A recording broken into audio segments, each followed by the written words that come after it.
So I'm here down the flying field with Trevor and the Durafly Gloster Gladiator. And Trevor, you got this and put it together. Yeah. In the box, comes very well protected, does it? All the components and everything? Yeah, everything came out in one piece. There was no damage to anything. It went together really nicely. It was really good fun to build. Assemble. Build. Yeah, assemble.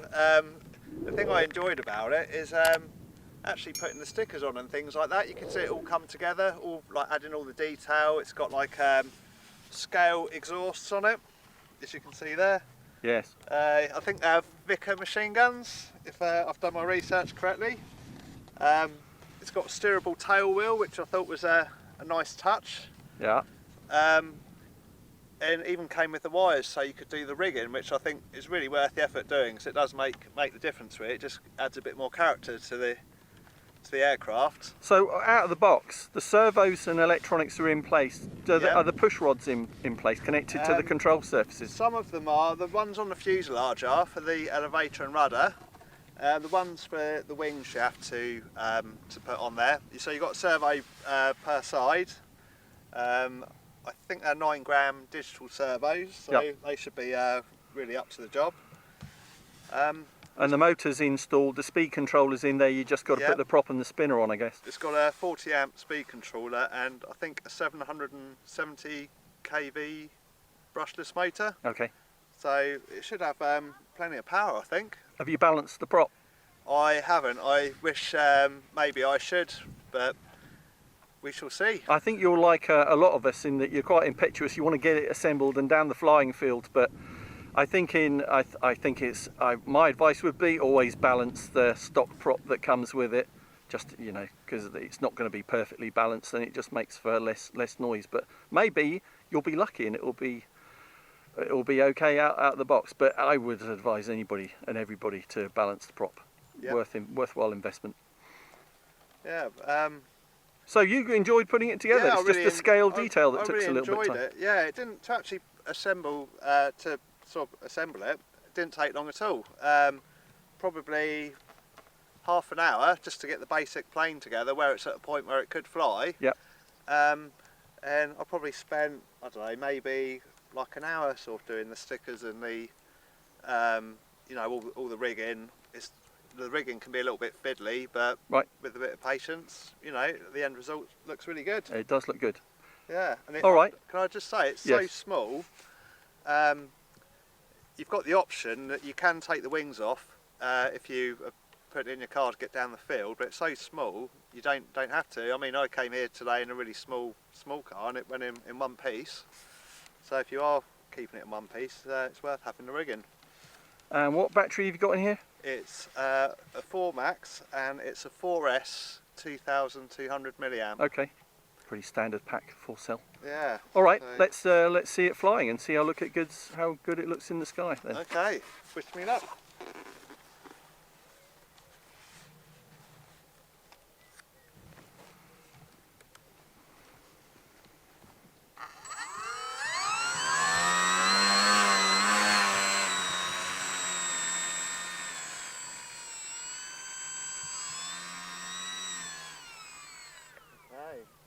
Taking off. Take time.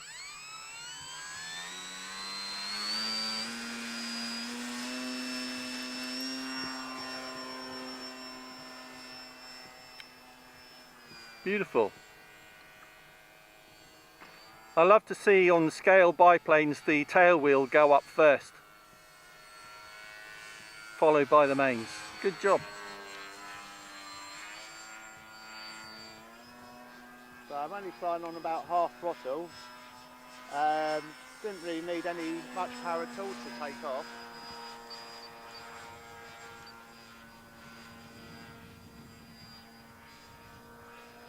That silver looks good reflecting on, with the sun reflecting on it.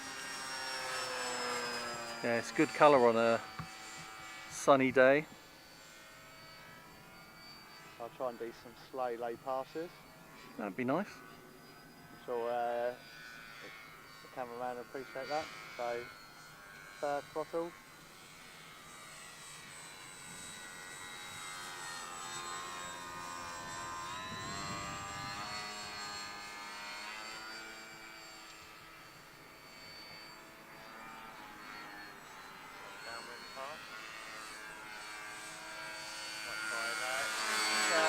turn quite nice and tight, so I don't need a lot of airspace. I think the real one was supposed to be very manoeuvrable. Yeah. So considering this isn't much throttle, that's... Well, it was a fighter, wasn't it? Yeah, it's fine, really nice actually. 1930s, the real one is in the Shuttleworth Collection up at Old Warden Aerodrome. I'm going to try a scale leap, so not much power. Over the top, power off. Nice. Wow. So I reckon the real one should be able to do a barrel roll, do you reckon? Yeah. Should we try a barrel roll? Yeah. So we come down the runway, and so this is actually going to be a barrel roll rather than like a proper roll. Maybe I could do that a bit tighter. Let's try again. That's more like a barrel roll, isn't it? Yeah, that was good. That was good. And initially doing it high is always a good idea. Yeah. I'm going to try a stall turn at the end.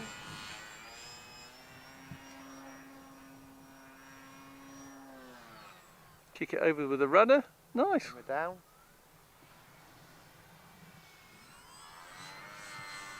Yeah, that flies very nice. Alright then, do you want to set up for a landing? Yep.